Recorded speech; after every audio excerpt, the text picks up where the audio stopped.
Hola, ¿qué tal? ¿Cómo están? Muy buenos días.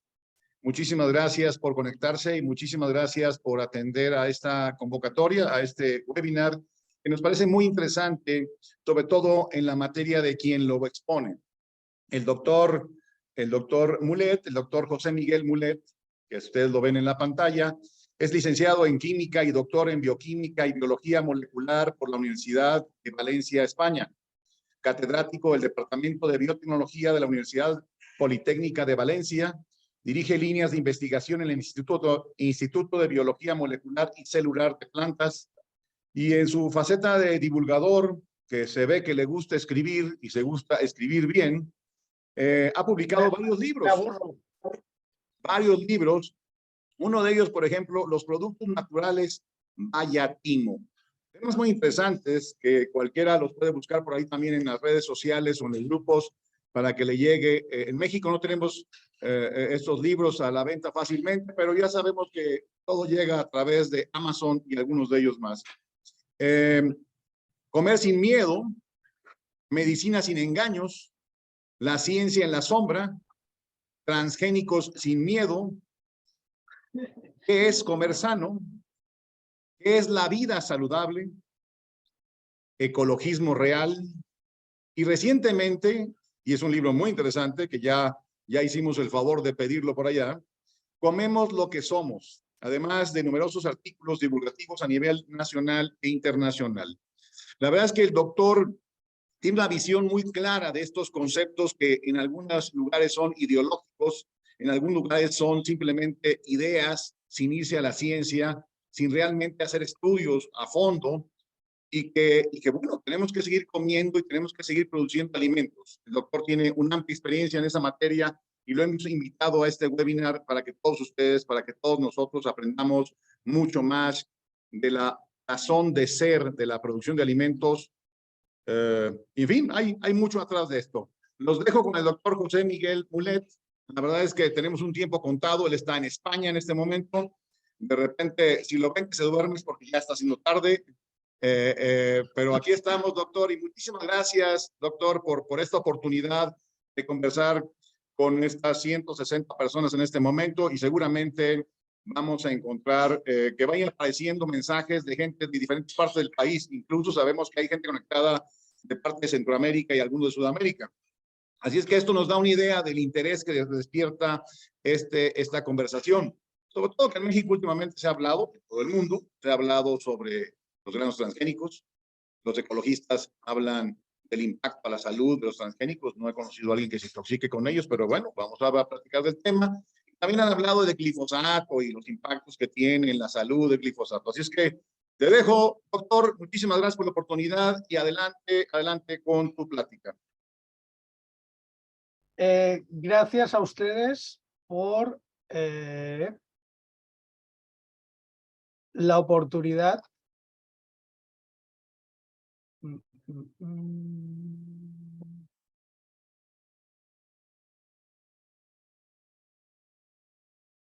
Perdón, que es que aquí. Bueno, aquí tengo la presentación. Bueno, antes que nada, dar las gracias a UNFAC por la invitación. Creo que es la tercera o cuarta vez que colaboro con ellos y siempre es un gusto. Y por otra parte, decir, hombre, para mí es tarde, pero son las 5 de la tarde. En horario español esta es la hora de acabar de comer casi, o sea que todavía queda día por delante. Y decirles que ahora estoy en Valencia y ahora estamos en plenas fallas. Si no conocen la fiesta de las fallas, ya sé que en México lo de fallas suena mal, pero aquí en Valencia es una fiesta. Solamente les digo, si oyen una explosión, no se preocupen, estoy bien. Solamente les dejo así. Es una fiesta que tiene que ver mucho con la pólvora y con el fuego. Pero bueno, a lo que íbamos. Venimos a hablar de desafíos en la agricultura, la importancia del glifosato, porque es un tema muy candente en Europa, donde parece que todo está prohibido y que no es tan diferente de lo que está pasando en México con el actual gobierno, que parece que también quiere prohibirlo todo. Entonces vamos a poner el discurso en su contexto y vamos a verlo desde la perspectiva científica. Lo primero que tenemos que tener claro es que comer no siempre ha sido fácil. Para llegar a la situación que tenemos ahora, donde de acuerdo, hay 800 millones de personas que pasan hambre, pero es que en el mundo somos 7.000 millones de personas. Bueno, de hecho ya somos 8.000. Ahora mismo está comiendo más gente que nunca. Y para eso han hecho falta 3 revoluciones agrícolas. La primera fue la domesticación de las plantas que nos dan de comer. Curiosamente hay una cosa que me gusta contar siempre que me invitan ustedes, y es que México tuvo un papel relevante en las 3 revoluciones. Primera, México fue la zona de domesticación de algunas especies principales en la alimentación mundial, como el maíz y los frijoles. La segunda revolución verde, que tuvo lugar en los años 50 o 60 del siglo XX, México volvió a tener un papel importante porque Norman Borlaug hizo muchos de sus experimentos en México y desarrolló variedades de trigo que han dado de comer a todo el mundo. Norman Borlaug se supone que es el personaje histórico al que más gente debe estar vivo. Y la tercera revolución verde, la de los transgénicos, que llegó a finales del siglo XX, que estamos ahora todavía disfrutándola, y que, bueno, también hubo un investigador mexicano que fue Herrera Estrella, que estaba en el equipo de Van Montagu, que fue el primero que consiguió una planta transgénica. Por lo tanto, a medida que la ciencia ha avanzado, eso ha contribuido a aumentar la producción agrícola y a tener más comida para todos. Y esto no se ha acabado. En pleno siglo XXI tenemos el CRISPR. El CRISPR es una modificación genética que, a diferencia de los transgénicos, no consiste en poner un trozo de ADN de un organismo y llevarlo a otro, sino en modificar mínimamente el propio genoma del organismo. La primera diferencia fundamental es que no hay intercambio de material genético entre 2 especies diferentes. La segunda diferencia fundamental es que ahora mismo no tenemos ninguna herramienta que nos permite saber si una planta ha sido modificada por CRISPR o no. No sé si ustedes me están entendiendo lo que quiero decir. Solamente les diré que no estoy hablando del futuro, estoy hablando del presente. En Japón, la empresa Sanatec ya ha comercializado tomates modificados por CRISPR. Estos tomates, que ya se pueden comprar en un supermercado en Japón, acumulan más de un aminoácido que se llama GABA, ácido gamma-aminobutírico, y se supone que ayudan a regular la tensión arterial. Digo se supone porque, a ver, a mí me gusta ser científico y los datos científicos que han presentado en este aspecto son un poco etéreos. Digamos que a mí me interesa más la modificación que el resultado en este caso. Pero vamos, que ahora mismo quizás podríamos estar comiendo variedades modificadas por CRISPR y no saberlo. ¿Podemos poner números? ¿Hay alguna forma de cuantificar qué efectos ha tenido sobre nosotros este avance en la tecnología agrícola? Hombre, hay uno muy fácil, que es la esperanza de vida. Cada vez vivimos más. Curiosamente, y esto pasa en casi todos los países, curiosamente, toda la información que se da sobre alimentación es que cada vez estamos más envenenados, cada vez comemos peor. Si nos están envenenando, lo están haciendo muy, muy mal. Fatal. Es decir, ¿cómo podemos estar cada vez más intoxicados y cada vez morirnos más tarde? Aquí los números a mí no me salen. Entonces, la primera conclusión que hay que llevarse es que en Occidente la comida es asequible y segura. Más segura que nunca. Pero claro, esto no es lo que está llegando a los medios de comunicación. Esta no es la percepción social que tiene el ciudadano. Cuando vemos alguna noticia sobre alimentación, siempre es una noticia negativa. Siempre es una noticia de alguna crisis, de algún problema. Aquí tenemos, por ejemplo, una revista de mucha tirada en España. Sabemos lo que comemos y tenemos al niño con una sandía y una calavera. Con lo que cuesta que los niños coman fruta para que le pongamos una calavera a lo que se está comiendo. De hecho, cuando vemos la mayoría de alertas sanitarias, que si vacas locas, que si dioxinas. Vacas locas, estuvimos en el año 2000 3 meses sin comer ternera.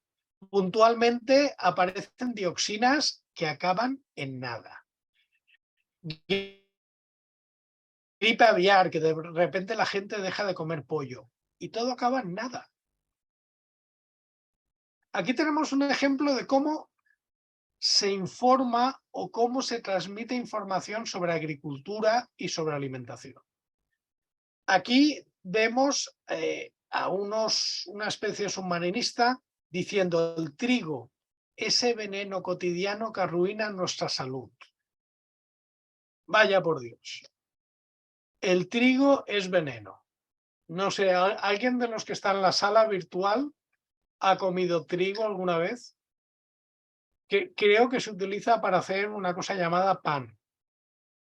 Si hay alguno que sea creyente, cuando va a la iglesia nos dan una cosa que está hecha con trigo, es decir, nos están envenenando el señor sacerdote.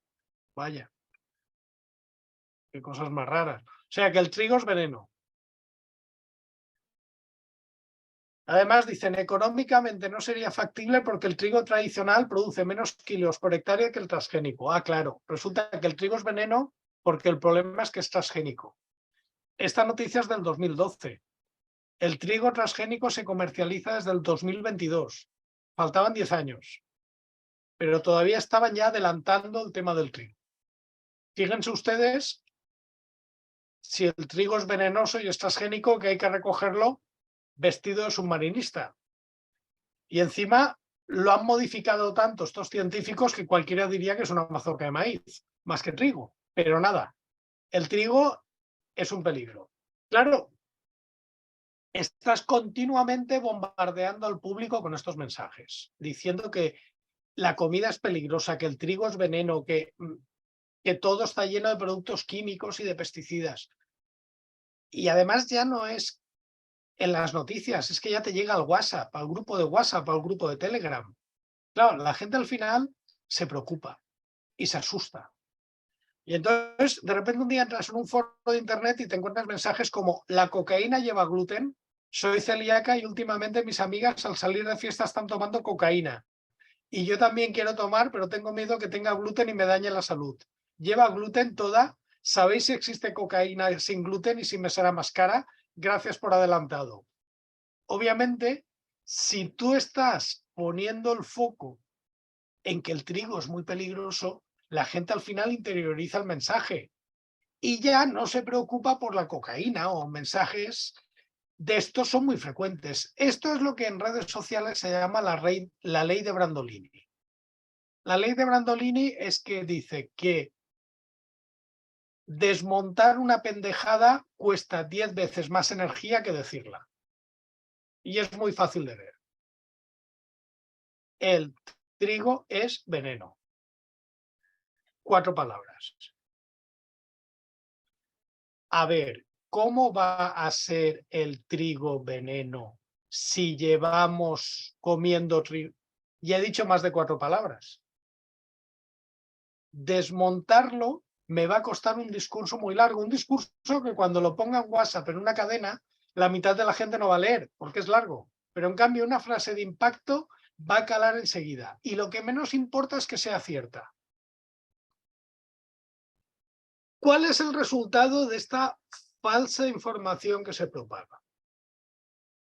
Esto es una encuesta que es el Eurobarómetro que se hace a todos los ciudadanos de la Unión Europea y que, entre otras muchas preguntas, se les pregunta sobre la percepción de la ciencia y sobre sus miedos. Entonces es muy divertido, entre comillas, hablar de los principales riesgos que preocupan en los alimentos. Curiosamente, cuando esta encuesta creo que se hace cada 2 años. Cuando esta encuesta se hacía hace 10, 15 años, lo que más asustaba era la presencia de transgénicos. Esto ya es el vagón de cola. Ya prácticamente no le preocupa a nadie, le preocupa cada vez a menos gente. ¿Qué es lo que más le preocupa a la gente a día de hoy? En la Unión Europea y en España, residuos de pesticidas en los alimentos, contaminantes medioambientales y residuos de antibióticas, hormonas o esteroides. El miedo es libre y gratuito. Me explico. En Europa están prohibido utilizar antibióticos, hormonas o esteroides en alimentos desde hace más de 20 años. Es decir, es algo que no existe, es algo que está muy controlado. Y a pesar de eso, la gente sigue teniendo miedo. Ahora mismo, el principal susto o el principal preocupación del consumidor es que en su comida no queden restos de pesticidas. La propia Autoridad Alimentaria Europea emitió un informe diciendo que no hay ningún problema, que no están llegando restos de pesticidas a la comida, que no hay ninguna enfermedad que se pueda asociar con la presencia de restos de pesticidas, porque hay un control exhaustivo. De hecho, está medido. Sabemos cuánto hay. Hubo un estudio que se publicó en Dinamarca en el año 2017 que medía la exposición a productos cancerígenos que tenía un consumidor medio que comprara en un supermercado normal, no un consumidor de productos orgánicos, un consumidor vegano, vegetariano, un consumidor estándar, que comprara en un supermercado estándar y que tuviera una dieta estándar. La exposición que tenía a contaminantes era de contaminantes de origen agrícola, era de un factor de 16. La exposición que tenía a contaminantes cancerígenos naturales, derivados de hongos principalmente, era de 24. Pero en cambio el riesgo de cáncer derivado de tomar café era 2 órdenes de magnitud superior. Y el riesgo por alcohol era como 4 órdenes de magnitud superior. Para poner los números, la exposición a productos cancerígenos que tenía un ciudadano por comer productos agrícolas, es decir, por los restos de pesticidas, la toxicidad que acumulaba equivalía a tomarse media copa de vino cada 7 años. Es decir, si tú te tomas una copa de vino, equivale a 14 años de comer fruta y verdura, todos los restos de pesticidas que quedan. Es decir, nada. Es una cantidad irrisoria y de hecho en esos 14 años estás acumulando más contaminación de origen natural por hongos. Es decir, una persona que consuma orgánico tiene disparada la exposición a contaminantes naturales. El problema es que a veces no hemos sabido comunicar. No hemos sabido decir qué es el campo, qué es la producción agrícola. El ciudadano normal piensa que la fruta y la verdura sale del supermercado y que el campo es un lugar idílico, una especie de paraíso, donde los corderos están al lado de los leones y donde la fruta y la verdura directamente se pone sola en la cesta. Piensan que el agricultor es un abuelo con un gorro de paja y una camisa de cuadros que llama a cada una de las vacas por su nombre. No hemos sabido transmitir que el campo también es una industria, también es una actividad tecnológica, que el agricultor es una persona que desde su tablet o de su teléfono móvil arregla el riego de su finca o que tiene información vía satélite para saber si la fertilización de su campo es correcta o que utiliza drones para monitorizar que no haya ninguna plaga. Esto la gente normal no lo sabe. Hay una leyenda urbana que dice que la muralla china es la única construcción humana que se ve desde el espacio. Esto realmente no es cierto. La muralla china es muy larga, pero muy estrecha. Para poder verla desde el espacio tienes que tener mucha vista y muy precisa. Sin embargo, sí que hay construcciones humanas que se ven desde el espacio. Esto que veis aquí es España. Esto que veis aquí es la provincia de Almería, en el sureste, en Andalucía. Almería es una zona desértica. Hará unos 30 a 40 años empezaron a utilizar invernaderos para poder producir y poder evitar la gran cantidad de horas de sol que tenían, aprovecharlas, pero a la vez evitar que los tomates se quemaran. Hoy Almería es la principal proveedora de hortalizas de toda Europa. Es principalmente fuerte en tomate y pepino, y pimiento, y bell pepper. Todo estos invernaderos se ven desde el espacio y es una estructura llamada el mar de plástico. Gracias a la tecnología hemos conseguido que un desierto esté ahora dando de comer a media Europa. La agricultura es controlar la fertilización con satélites, una utilización responsable y eficiente de fitosanitarios, utilizar láseres, drones y última tecnología y un largo etcétera. Y esto es lo que no hemos sabido transmitir a la gente. Todavía pensamos que el maíz es un don de los dioses y hay que hacer ceremonias y hay que utilizar maíces nativos. A ver, que yo como científico me interesan muchísimo los maíces nativos, porque son un banco de genes interesantes, pero como agricultor, pues muchas veces son una ruina, porque son muy poco productivos y no podríamos producir bastante para dar de comer a la gente. Claro, si pensamos que la educación es cara, probemos con la ignorancia. La ignorancia siempre es mucho más cara. Y claro, el problema es que hemos transmitido que la química es mala, pero en cambio el miedo a la química cuesta muchísimas más vidas que la química, porque de hecho la química salva vidas. Y es muy fácil de ver. Aquí les pongo una gráfica de la esperanza de vida desde el siglo XVIII hasta el siglo XXI. Una persona que naciera en Europa o en América esperaba vivir en el siglo XVIII 35 años. Una persona que naciera en Asia o África, menos de 30, 26, 27 años.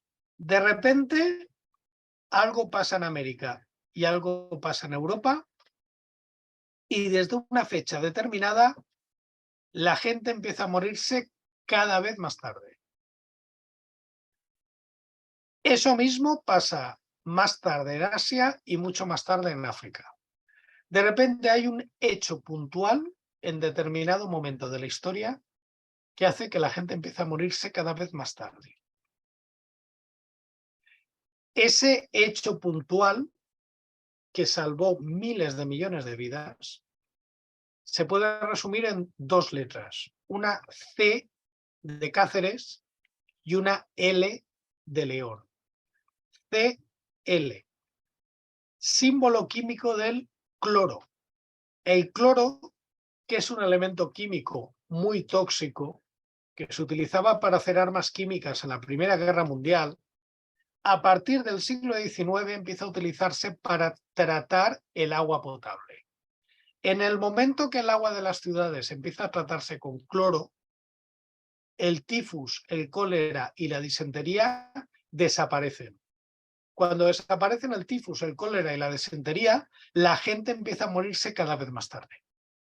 O sea que hoy miles de millones de personas están vivas gracias a la cloración del agua de las ciudades. Es decir, gracias a un elemento químico estamos todos aquí. Por lo tanto, cuando dicen que la química es mala, se olvidan que el cloro es el elemento químico que más vidas ha salvado. El segundo elemento químico que más vidas ha salvado es el yodo, por un tema de los problemas de tiroides que tenía la gente que vivía lejos del mar. Desde que se empezó a yodar la sal de mesa, ese problema ha desaparecido. Y vamos a ver más aspectos sobre lo relativo que es el miedo a la química. ¿Cuál piensan ustedes que es el animal más peligroso? El animal que más víctimas causa cada año a la especie humana. ¿Lo saben? Bueno, a ver si coincide con las estadísticas. El animal más peligroso, más incluso que la propia especie humana para el hombre, es el mosquito. Los mosquitos cada año causan casi, 3/4 de millón de víctimas, principalmente por las enfermedades que transmiten, ya sean malaria, chikungunya, dengue y otras muchas más. O sea que son el animal más temible y peligroso. El segundo es el hombre y luego ya vienen las serpientes. Por cierto, en cuarta posición están los perros. Tiburones, lobos y leones es más la fama que otra cosa. Es decir, básicamente tienen un muy mal agente de prensa, porque son animales cuyas víctimas mortales al cabo de un año son absolutamente relevantes. Sin ir más lejos, los elefantes y los hipopótamos, que son animales simpáticos, causan más muertes, por no hablar de los caracoles. Por lo tanto, tenemos que el mayor asesino del reino animal es el mosquito. Claro, el mosquito, históricamente, la principal enfermedad transmitida por mosquitos ha sido la malaria. La malaria actualmente está circunscrita a zonas tropicales, pero en el siglo XX la malaria era endémica en Europa y en América del Norte. ¿Qué pasaba cuando en Europa había malaria, que la hubo hasta hace poco tiempo, o cuando, por ejemplo, había epidemias de piojos que transmitían tifus? Pues cuando eso pasaba en Europa, en la Europa rica, lo que pasaba era que tenías colonias para niños que se ponían en la cabeza a los niños para ir a la escuela con DDT. A los niños se les ponía DDT en la cabeza para matar a los piojos. Se utilizaba DDT en las casas para matar a los mosquitos y así se iban al colegio y así sobrevivieron todos. ¿Qué pasó? Cuando se erradicó la malaria de Europa y de Norteamérica, de repente empezaron a decir que el DDT era muy tóxico, que perjudicaba la fauna, pero eso sí, cuando ya no había malaria, cuando la malaria solamente estaba en los países pobres. Y entonces cuando Rachel Carson saca Primavera Silenciosa y nos alerta a todos de los peligros del DDT y se prohíbe el DDT, cuando en muchos países todavía se estaban muriendo de malaria.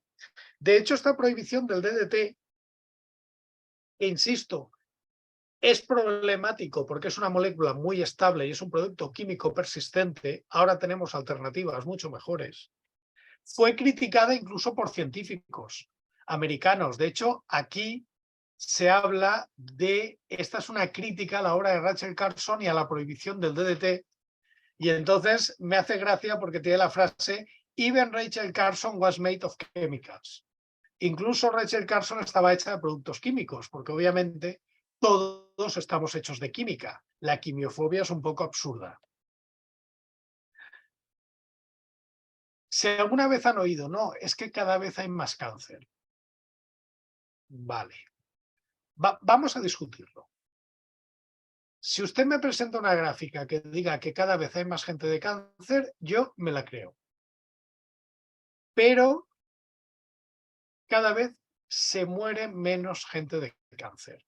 Y que cada vez haya más cáncer es buena señal. Esto que les estoy diciendo parece un poco raro, un poco confuso.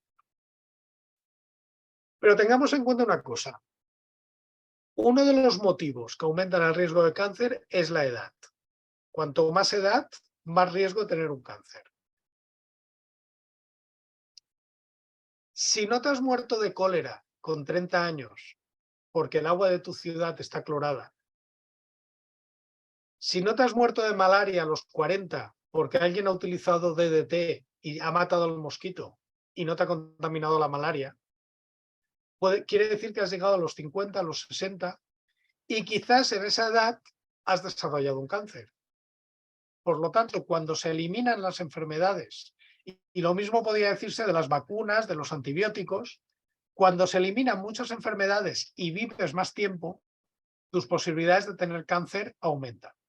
Cuanto más edad tenga la población, más posibilidades. Pero eso es un síntoma de que la medicina funciona, que los alimentos son seguros y que cada vez vivimos más. Pero hay otro problema entre comillas, bendito problema. Los métodos de detección de cáncer cada vez son más eficaces, cada vez se detectan antes y los tratamientos cada vez son mejores. Si tú hace 20 años tenías un cáncer para el que no había tratamiento, pues quizás la esperanza de vida que te daba el médico era de 1 año o 2. Durante 1 año o 2 apareces en las estadísticas como persona que tiene cáncer. A los 2 años falleces y desapareces. Claro, ahora tenemos tratamientos mejores. Cánceres que antes tenían una esperanza de vida de 1 año, ahora pueden tenerla de 5, de 10 o incluso convertirse en enfermedades crónicas, como pasa con algunos tipos de leucemia. ¿Qué pasa? Que si tú antes te morías a 1 año, al año desaparecías de la estadística. Pero si ahora tu tratamiento te permite vivir 10 o 20 años, durante esos 20 años estás apareciendo en la estadística como que tienes cáncer. Cáncer que no te ha matado, pero que hace 10 años te hubiera matado. Por lo tanto, eso es lo que se dice que aumenta la prevalencia, pero disminuye la mortalidad. Es decir, los cánceres ahora pueden ser más largos, pero son menos mortales, porque la gente tiene tratamientos efectivos. Por lo tanto, que cada vez haya más cáncer es un síntoma de que cada vez vivimos más tiempo y que cada vez tenemos mejor medicina.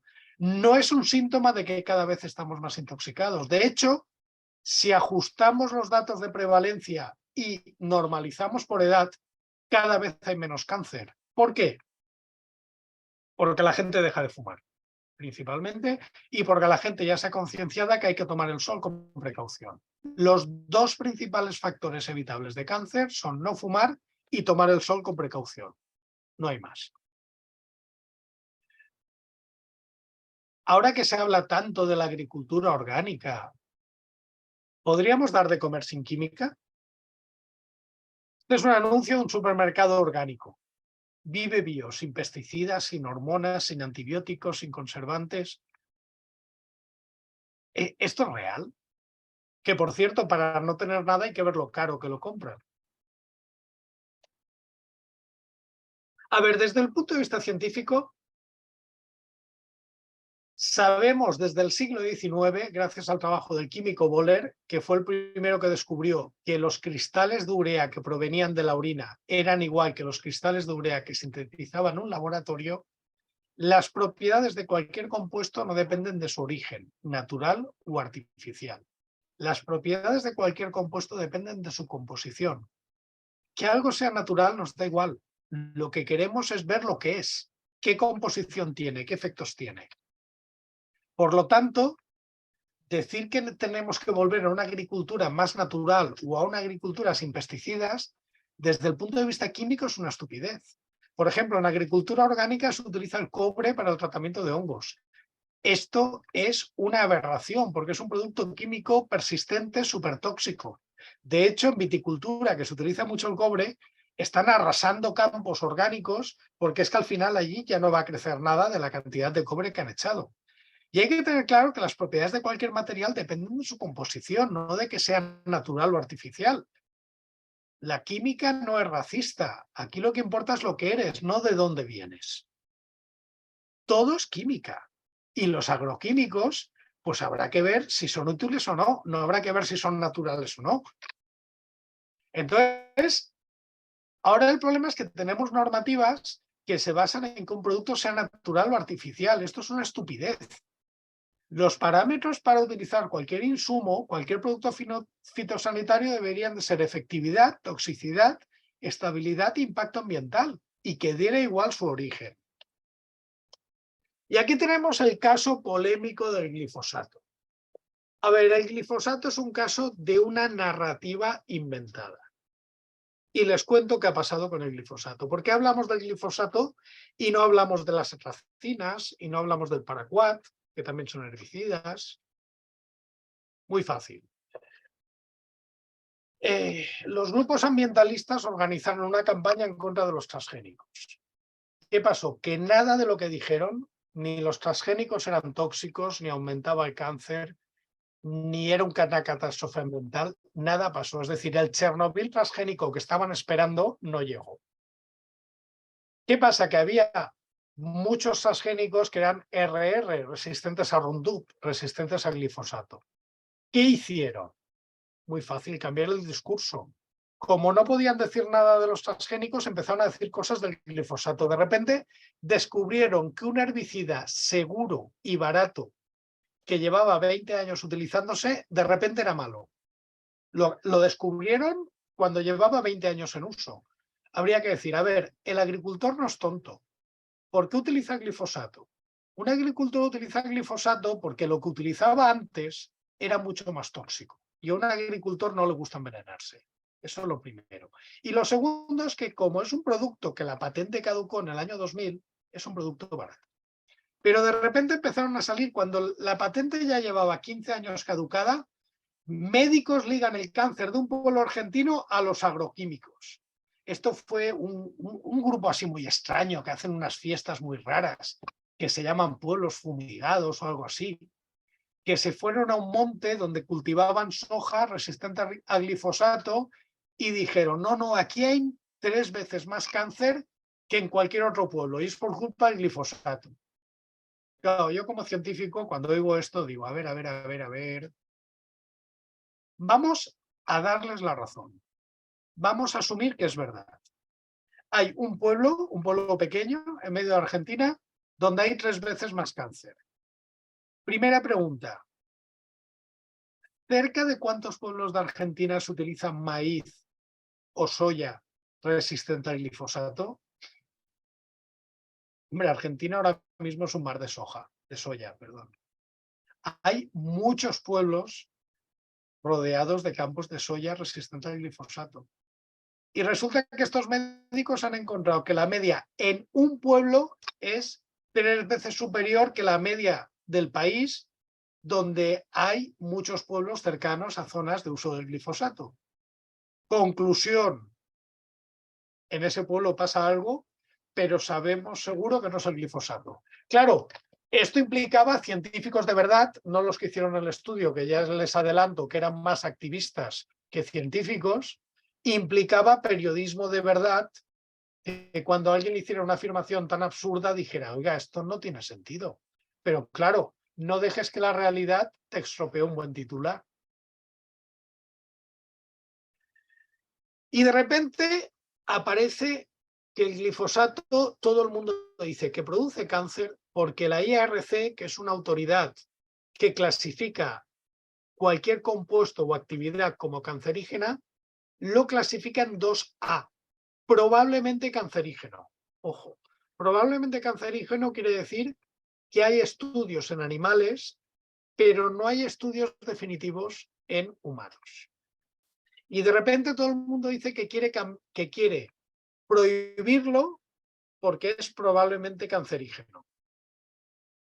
Curiosamente, en el grupo 2B, posiblemente se encuentra el café y el mate. Nadie dice que hay que prohibir el café o el mate porque es posiblemente cancerígeno. Y luego hay otro detalle, esta lista es cualitativa, te dice el qué, no es cuantitativa, no te dice el cuánto. Es decir, no te dice cuál es el nivel de exposición para que sea problemático. De hecho, el grupo 2A ni siquiera nos dice que sea cancerígeno, nos dice que hay alguna evidencia que nos hace sospechar. Por cierto, ¿qué más está en el grupo 2A? La carne roja. La diferencia es que la carne roja se come y el glifosato no. Por lo tanto, cuando alguien les dice hay que prohibir el glifosato porque es cancerígeno, también habría que prohibir la carne. También está en el grupo 2A trabajar en una peluquería. También está en el grupo 2A trabajar en una cocina. También está en el grupo 2A trabajar en el turno de noche. Trabajar con petróleo o broncearse con una lámpara. Actividades que ningún ambientalista ha pedido que prohíban. Por cierto, que está en el grupo 1, seguro cancerígeno. En el grupo 1, como todo el mundo sabe, está el alcohol. También está el plutonio y el uranio, que son elementos radioactivos. Pero también está la carne procesada, el jamón, la mortadela. ¿Han oído algún ambientalista pedir que prohíban el jamón o la mortadela? Son más cancerígenos que el glifosato, con la diferencia que el glifosato yo por lo menos no me lo bebo, ni le recomiendo a nadie que lo haga. El glifosato yo lo utilizo para las hierbas. Pero cuando alguien se come jamón, ha venido que venga el de Greenpeace con la pancarta Grupo 1 cancerígeno. curioso, ¿no? El caso del glifosato es un caso de cómo los grupos ambientalistas han creado una historia. ¿Qué necesita una buena historia para venderse? ¿Qué necesita una buena narrativa? Un villano. Es decir, ¿qué sería Star Wars sin Darth Vader? ¿Qué sería de Harry Potter sin Voldemort? El villano es el que le da entidad a la historia. Entonces los grupos ambientalistas lo que han hecho es construir un villano. Y ese villano lo han encontrado en el glifosato. Y ojo que las narrativas van cambiando. Las narrativas se agotan. En el año 2022, la empresa Agroceres, que es una empresa argentina, en colaboración con el CONICET, sacó trigo resistente a la sequía. Ese trigo era resistente a un herbicida. ¿Era el glifosato? No. Era el glufosinato. Un herbicida también con muchísimo uso, con muchísimos años de historia, comercializado con varias marcas comerciales, creo que la más conocida es Basta. ¿Qué pasó cuando se sacó al mercado una variedad transgénica que no era resistente a glifosato, sino que era resistente a glufosinato? Cambiar el discurso. De repente, después de unos 30 o 40 años de uso del glufosinato de amonio, los grupos ambientalistas sacan comunicados sobre los peligros del glufosinato de amonio para la salud. Oye, ¿y por qué habéis estado 40 años callados? ¿Qué pasa? ¿Que durante estos 40 años que hablabais del glifosato, el glufosinato era bueno? Es decir, la narrativa cambia a voluntad. El problema es que esto ha llegado también a los políticos. Y claro, los políticos, por miedo a perder votos, a veces se adecúan a las demandas de los grupos ambientalistas. En España, las variedades resistentes al glifosato están prohibidas para siembra, pero se importan. Pero el glifosato se utiliza, por ejemplo, para cuidar parques y jardines. Bueno, pues hubo muchos ayuntamientos que compraron el discurso ecologista o ambientalista y dejaron de utilizar glifosato para parques públicos. ¿Qué pasó? Pues aquí veis las fotos. Ciudades llenas de malas hierbas, porque el control de hierbas era menos efectivo. ¿Qué significa un control de hierbas menos efectivo? ¿Una ciudad más fea? Ese es el menor de los problemas. Ese es uno, sí, la ciudad es más fea. Bueno, siempre habrá quien diga que le gusta. Vale. El problema es que una ciudad con este aspecto es una ciudad donde hay más ratas y más cucarachas porque tienen más refugios y se reproducen con más facilidad. Es una ciudad con más plagas, con más insectos. El otro problema es que esto también crece en las carreteras y en los viales. ¿Cuál es el problema? Más accidentes, principalmente de bicicletas y motocicletas con las raíces de las hierbas. Es una ciudad menos segura. ¿Qué hicieron cuando pensaron? Porque claro, los políticos pensaron, yo prohíbo el glifosato y la ciudad sigue siendo maravillosa. Claro, primer problema, todo lleno de hierbas. ¿Cómo lo hacemos? Soluciones naturales. Utilizaron ácido acético al 20%. Irritante, mal olor, menos efectivo, más caro y ni siquiera está autorizado como fitosanitario. ¿Qué pasó? Pues que muchas ciudades tuvieron que volver al glifosato. Darse cuenta que el glifosato no se utiliza por vicio, no se utiliza por gusto, no se utiliza porque sean sicarios de ninguna empresa. Se utiliza por necesidad y porque en una relación costo-beneficio sale muy bien. Pero el problema es que discutimos con gente así. Y me encanta poner este titular. Aquí tenemos una noticia de prensa. Un grupo de familias en Uruguay practica la compra y venta de alimentos eliminando los comercios, porque quieren hacer un canal directo de venta entre el agricultor y el consumidor, porque así no tienen ni productos químicos ni intermediarios. Es decir, como lo cultivo yo, no le pongo productos químicos porque estoy muy concienciado con mi salud. esta persona está fumando. O sea, tú te preocupas por tu salud porque no tienes productos químicos en los tomates o en los bell peppers, pero fumas. Una calada de ese cigarro equivale a toda la exposición por pesticidas de lo que compras en un supermercado de 20 años. Es decir, si tú tienes esta actitud que dices que no quieres utilizar pesticidas y te da igual que tu cosecha se la lleve una plaga, pero fumas, hombre, muy, muy listo no eres. Partamos de esa base. Y bueno, siempre podemos aprender. Os puedo contar una anécdota muy reciente. En España había algún sindicatos agrarios normalmente alineados a la izquierda, que se aliaron con las organizaciones ambientalistas en temas como los transgénicos, en temas como el CRISPR. Aquí veis organizaciones ecologistas y a la vez COAG, que es un sindicato agrario de izquierdas. Claro, el ambientalista pone la pancarta, va a la manifestación y ya ha hecho su trabajo. El agricultor recoge la pancarta, se va al campo y empieza a trabajar. Es el pequeño detalle que no había visto. Puede ser que en algún momento alguna demanda del grupo ambientalista pienses que protege tus intereses. Ay.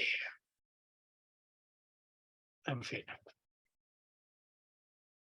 Aquí tenemos, por ejemplo, cuando esos mismos grupos ambientalistas que se unían con algunos sindicatos agrarios acababan, por ejemplo, haciendo actos vandálicos contra campos que cultivaban transgénicos. Es decir, al final resulta que tienes un sindicato agrario que salía con ambientalistas que van en contra de los agricultores. Dices, a ver, ¿tú de qué lado estás? ¿Tú proteges a los agricultores o te unes con gente que, por ejemplo, hace esto? Destrozar un campo de maíz que encima por error el campo no era transgénico. ¿Qué pasa? Si tú eres un sindicato agrario y te unes con un grupo ambientalista, le estás dando legitimidad. Y parece que lo que están diciendo tenga lógica. Claro, al final, de cara al político, ¿quién es la fuente más confiable? ¿El científico o el que va vestido de vaca? Hombre, si hay un grupo agrario que está aliado con los ambientalistas, pues le estás dando cierta legitimidad. Y luego pasa esto, ¿no? Que tenemos el ministro de Agricultura reuniéndose con los grupos ambientalistas y los grupos ambientalistas marcando la agenda de agricultura. A mí, yo cada vez que veo a un grupo ambientalista, alguien de Greenpeace, hablar con un político de temas de agricultura, yo cada vez que veo esto pienso en esto. Maradona diciendo no a las drogas, lo mismo. El de al lado es Julio Alberto, que en fin, digamos que era igual que Maradona, no jugando a fútbol, sino consumiendo. Dejémoslo así. ¿Vale? O sea que hemos permitido que los ambientalistas marquen la agenda agrícola. ¿Cuál es el problema? En España tenemos un dicho que es: el que se acuesta con niños se levanta meado. O con una demanda judicial. Greenpeace durante mucho tiempo su campaña eran los transgénicos. Curiosamente, cuando en España tenía la campaña contra los transgénicos, aquí lo veis, en Estados Unidos no hacía campaña contra los transgénicos. Digamos que en Estados Unidos, que era Casa Monsanto, los transgénicos no eran un tema importante. Y esa campaña solo la mantenía en Europa o en México. Curiosamente, en Estados Unidos no hablaba de transgénicos, ni siquiera salía en sus temas. Ahora mismo ya habéis visto que las encuestas dicen que el tema de los transgénicos ya ha dejado de interesar en Europa. ¿Qué ha hecho Greenpeace? Ahora ya no aparece el tema de los transgénicos en Europa. ¿Cuál es ahora mismo el tema? Las granjas, las explotaciones ganaderas. ¿Os acordáis que había un sindicato agrario que cuando Greenpeace estaba en contra de los transgénicos se alió con ellos porque le venía bien para proteger de las importaciones, principalmente de Argentina y de Brasil.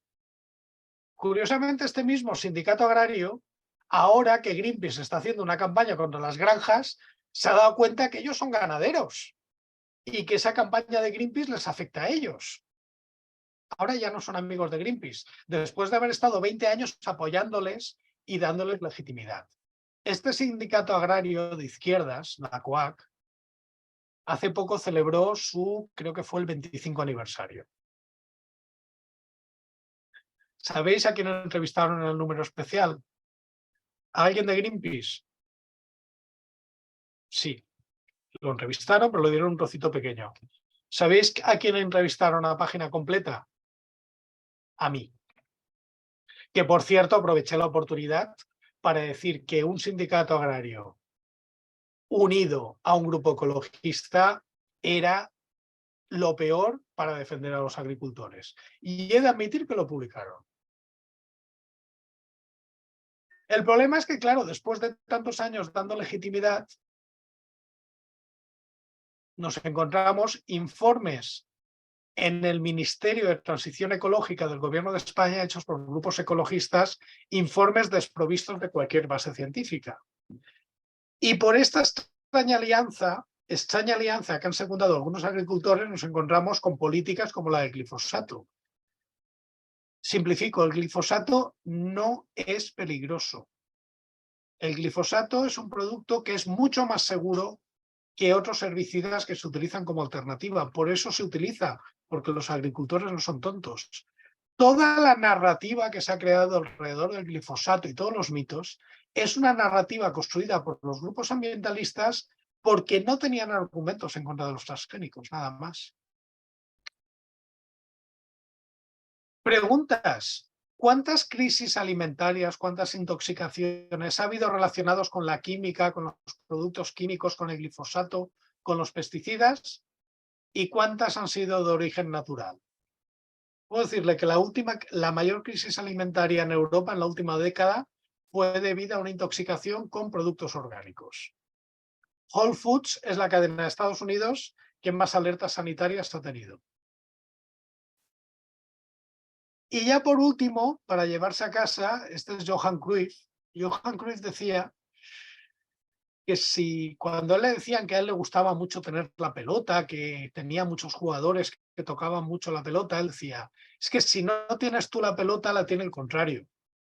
Y si la tiene el contrario, te mete goles, porque en fútbol solo hay una pelota. Con la comunicación pasa lo mismo. Si el campo, si las industrias de fitosanitarios, si los agricultores, si toda la cadena de valor no cuenta lo que está haciendo, no lo comunica, no da un paso adelante y sale a ocupar los medios de comunicación, ese espacio que se queda vacío lo ocupan los ambientalistas. Transmiten el mensaje que les interesa y el perjudicado es el agricultor. Por lo tanto, no tengáis vergüenza en contar lo que estáis haciendo, porque sois vosotros los que estáis dando de comer al mundo. Muchas gracias.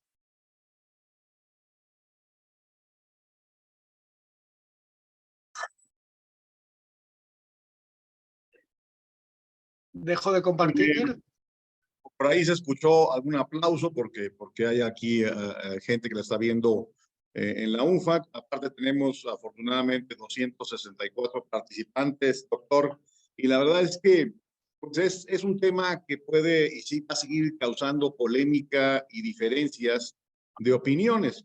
Y hay algunas preguntas que nos hicieron llegar por el chat. Hay un tema en el chat. Una de ellas es que en México se ha hablado mucho algunas autoridades o gente que comunica indebidamente que el glifosato se está prohibiendo a nivel mundial en muchos lugares y que especial en Europa está prohibido. ¿Qué tenemos de eso? Porque, bueno, lo que sabemos de alguna manera, doctor, es que hay municipios y hay áreas, alcaldías que de alguna manera han tenido esa restricción, pero una prohibición como tal no. Lo que tú tienes más fresco, por favor. A ver, les digo las noticias. El glifosato, los partidos verdes y algunos partidos de izquierda llevan como 10 años queriéndolo prohibir. cada 3 o 4 años se está reevaluando. La última evaluación del 2020 hasta el 2025 es que ningún comité científico serio ha encontrado motivos para su prohibición. Por lo tanto, a nivel europeo está permitido y se sigue utilizando muchísimo en el campo y en las ciudades. ¿Qué pasa en las ciudades? En las ciudades, algunos ayuntamientos no es que lo hayan prohibido porque no pueden. Lo que han dicho es que anuncian que dejan de usarlo para el mantenimiento de las ciudades. Por un tema político, no porque haya ninguna normativa científica que se lo indique o porque haya alguien que se lo prohíba. Es decir, en una ciudad que se ha declarado libre de glifosato, lo que quiere decir es que el municipio en sus parques y jardines no lo utiliza. Pero yo como ciudadano me puedo ir a la tienda de fitosanitarios, comprar una garrafa y utilizarlo en mi jardín, que es lo que hace todo el mundo.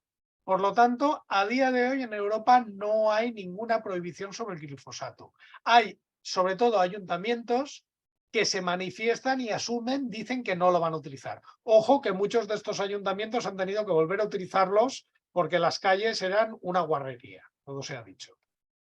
Sobre todo con el costo de la mano de obra, de tratar de hacerlo de forma manual. Eso sería carísimo, costosísimo para estos algunos ayuntamientos lo dijeron y luego se dieron cuenta y luego tuvieron que recular. Muy bien. Otra pregunta que surge por aquí, doctor, es sobre ¿qué opinas de usar extractos alelopáticos para el control de malas hierbas?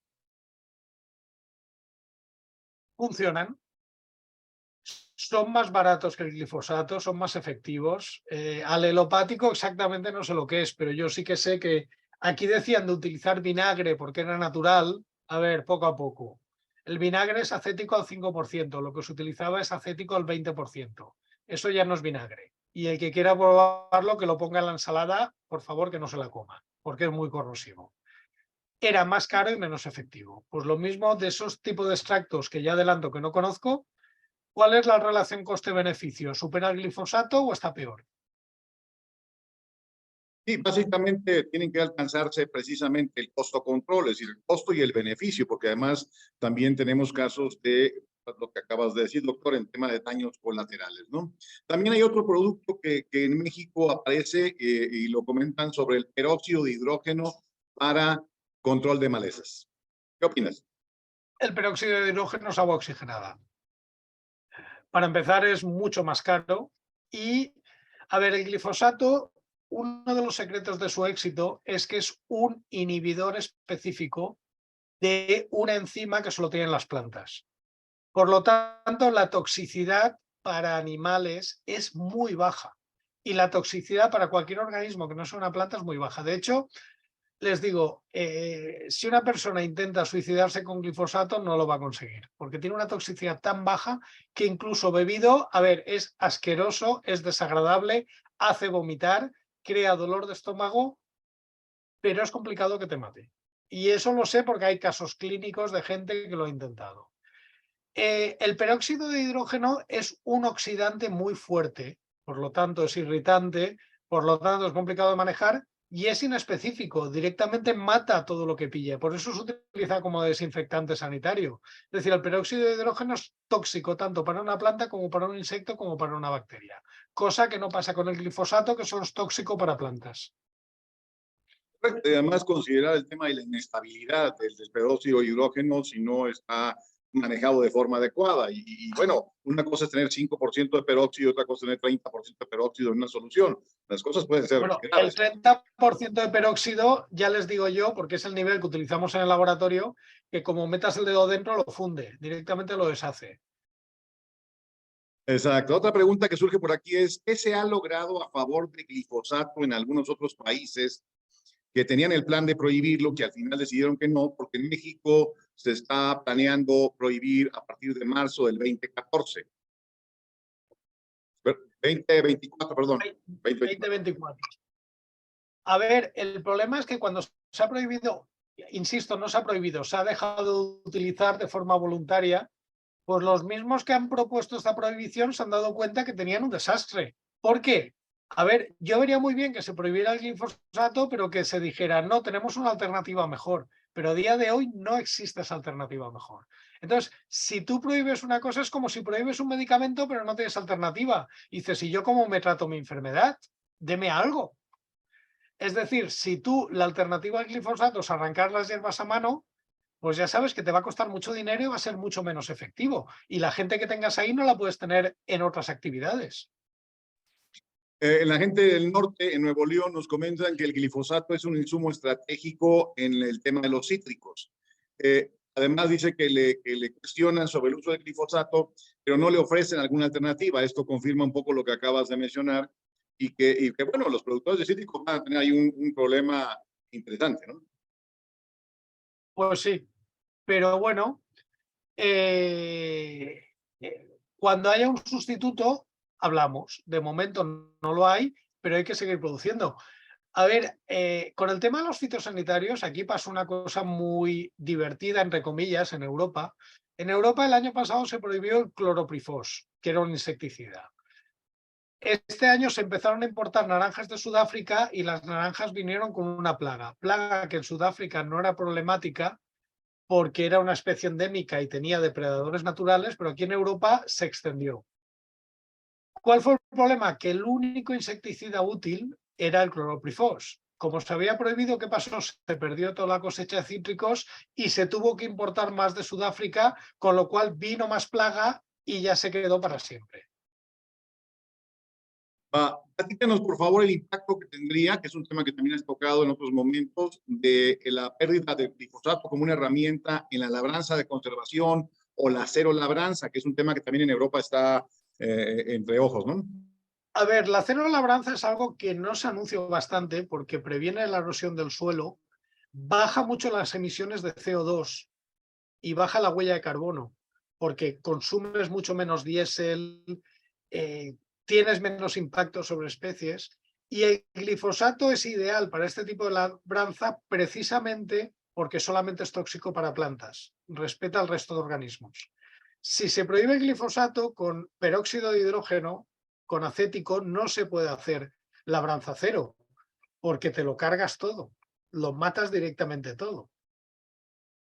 Correcto. También hay una pregunta sobre la reciente discusión en el Senado de la República en México, en el sentido de que la prohibición de glifosato, porque además tienen referencias, supuestos de estudios de la OMS sobre la relación del uso de glifosato y el crecimiento de cáncer, de la Organización Mundial de la Salud, en una relación. ¿Tienes algo de eso, doctor? Sí, bueno, esos fueron los estudios que hicieron que el glifosato pasara de 4 a 2A, probablemente cancerígeno. Estudios que ninguno es un estudio epidemiológico que relacione gente que ha usado glifosato con casos de cáncer. Son casi todos estudios in vitro en unas condiciones que no son las condiciones de uso. También supongo que habrán oído que en Estados Unidos hace unos años hubo una demanda, una avalancha de demandas contra Monsanto por el tema de gente que había tenido cáncer. Nunca se pudo demostrar una relación a nivel científico. Fueron demandas civiles. Y ya sabemos cómo funciona la ley, pero en Estados Unidos, que en el momento que hay un precedente, porque hay jurisprudencia, se puede utilizar esto, pero no estamos hablando de que haya ningún estudio científico. Si hubiera un estudio científico que hubiera demostrado que es cancerígeno, sería categoría 1, pero es que no es categoría 1, es categoría 2A. Y entonces, ¿a qué atribuyes que a las personas que hablan del tema siempre están diciendo que Monsanto perdió estas demandas en California? Monsanto perdió una demanda hasta donde yo sé y luego en apelación no se perdió. Se utilizó esta sentencia para hacer muchas demandas, muchas de las cuales han prosperado y otras no han prosperado, como pasa en estos casos. Pero a ver, esto no es un argumento científico, esto es un tema jurídico que hay en Estados Unidos. A ver, si alguien llevara a juicio la ley de la gravedad, dijera lo que dijera el juez, si un juez anulara la ley de la gravedad no íbamos a volar todos. Digamos que la ciencia no es algo que se debate en un tribunal. Exacto. Bien, hay algunas personas que comentan sobre alternativas que ya tienen. En este caso, el INIFAP menciona que ya tiene algunas alternativas de sustitución para glifosato menos tóxicas. El tema finalmente tiene que ver también con la regulación, es decir, ya tienes una alternativa, debidamente registrada como fitosanitario o simplemente es una alternativa que está hoy en evaluación? Eso tenemos en todo el mundo, doctor. Sí, hay que decir que la evaluación es muy larga y muy cara, precisamente para asegurarse que todo lo que salga al campo es segura. Ojo, que hay que tener en cuenta varias cosas: toxicidad, efectividad y estabilidad. Si tú tienes una alternativa al glifosato que no es tóxica, que es efectiva, pero es una molécula estable que no se degrada, tampoco te sirve. Exacto, muy bien. Por otro lado, nos hablan también de los efectos colaterales que tiene el uso de glifosato en los temas de polinizadores. ¿Qué has encontrado en eso, doctor? A ver, el glifosato no es especialmente problemático para polinizadores porque, como ya he dicho, no tiene toxicidad en animales. Entonces, los polinizadores son mucho más problemáticos algunos insecticidas, incluidos algunos insecticidas que se utilizan en agricultura orgánica, como el espinosato, el Spexit, que son de origen natural, pero no son nada específicos. Correcto, muy bien.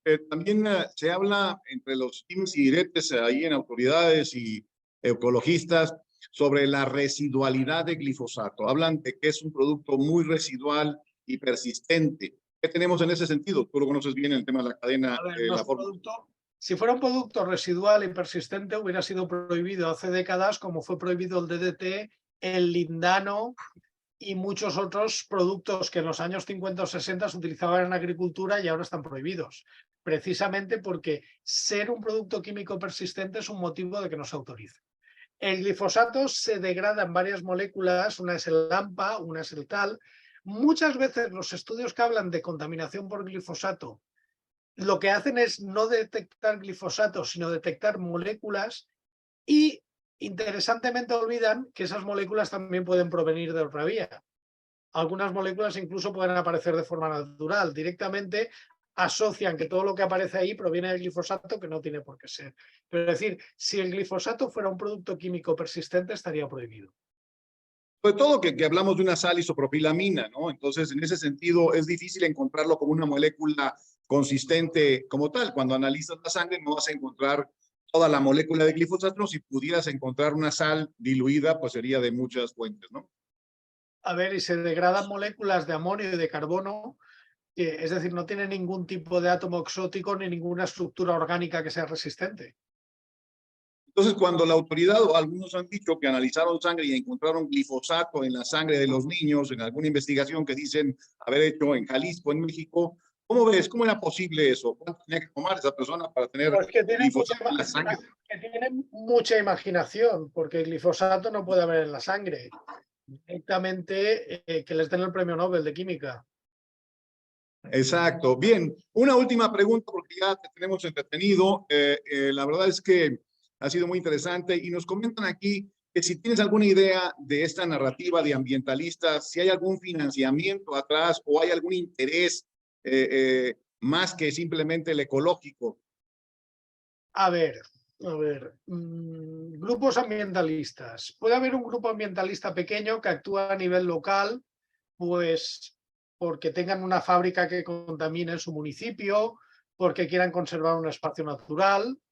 Perfecto. Pero si hablamos de grupos ambientalistas mundiales como Friends of Earth, Greenpeace, hay que tener en cuenta que no son pequeños grupos de amigos que quieren proteger el medio ambiente. Hay que tener en cuenta que son empresas multinacionales. Empresas multinacionales que no venden nada. Lo único que venden es buena onda, buen rollo, que decimos en España. Claro, ¿cómo se comercializa el buen rollo? Cayéndole bien a mucha gente que se dé de alta y que pague la cuota. ¿Por qué? Porque son estructuras tan grandes que cuestan mucho dinero de mantener. Entonces necesitan ingresar mucho dinero para mantener a la propia organización y para mantener todos los sueldos que tienen que pagar, todos los edificios que tienen alquilados, todas las campañas. Entonces lo que buscan no son las campañas que salven al planeta, son las campañas que tengan más imagen, más impacto mediático, el disfraz más llamativo para ocupar más espacio en medios de comunicación, llegar a más gente y que más gente pague la cuota. Por lo tanto, ya no es una cuestión de salvar el planeta, es una cuestión de mantener la estructura que hemos creado. Claro, Muy- desde este punto de vista se entiende que en Europa se haga campaña contra los transgénicos y en Estados Unidos no. Desde este punto de vista se entiende que cuando el Eurobarómetro indica que la gente ya no está preocupada contra los transgénicos, borren esa campaña. Así se entiende. Y bueno, respecto a financiación, curiosamente, están haciendo una campaña muy fuerte en contra de las nucleares desde hace mucho tiempo. Yo recomendaría a la gente que nos está oyendo que se pusiera a buscar a la página web de Rockefeller Brothers Foundation, que es la organización que se nutre de las empresas del petróleo, y buscara en las donaciones que han hecho Greenpeace y verán qué risa. Sí, sí, definitivamente por ahí hay mucho todavía de razón. Y bueno, déjame solo un último comentario que me están haciendo por acá. Es que has visto, has conocido algún niño que haya comido cereales, tenga orejas de ratón o que tenga trompa de oso hormiguero o alguna cosa así que se encuentran en situación, o alas de insecto, algo así has encontrado. No, la verdad es que no, pero en fin, aquí los ecologistas hace 20 años decían que los transgénicos nos iban a matar a todos y tuvieron que cambiar el discurso. Luego dijeron que no nos iban a matar, pero para el medio ambiente sería un problema. Luego empezaron a decir Monsanto, Monsanto, Monsanto. Y ahora como Monsanto ya no existe, ya no saben qué decir. Excelente. Bien, doctor, muchísimas gracias. Yo creo que ha sido muy interesante, sobre todo las preguntas que nos han mandado. Y muchas gracias por la oportunidad de platicar así de sencillo, así de fácilmente. Le recomendamos, insisto, que vean, Comemos lo que somos, ese libro que acaba de lanzar el doctor Miguel Mulet. Pues En prácticamente es un México, de momento se encuentra solo en la versión digital. Exactamente. Bueno, pues ahí ya buscarán ese libro y vamos a pedirlo. Tenemos unos amigos en España que nos van a mandar por ahí un paquete, así es que un día estos lo leeremos en papel. Muchísimas gracias, doctor. Muchísimas gracias por esta excelente charla y gracias a todos los que pudieron conectarse. Muy buenas tardes en España y buenos días en México. Venga, hasta ahora. Tengan un buen día, que a mí me queda menos. Gracias. Hasta luego. Ahora.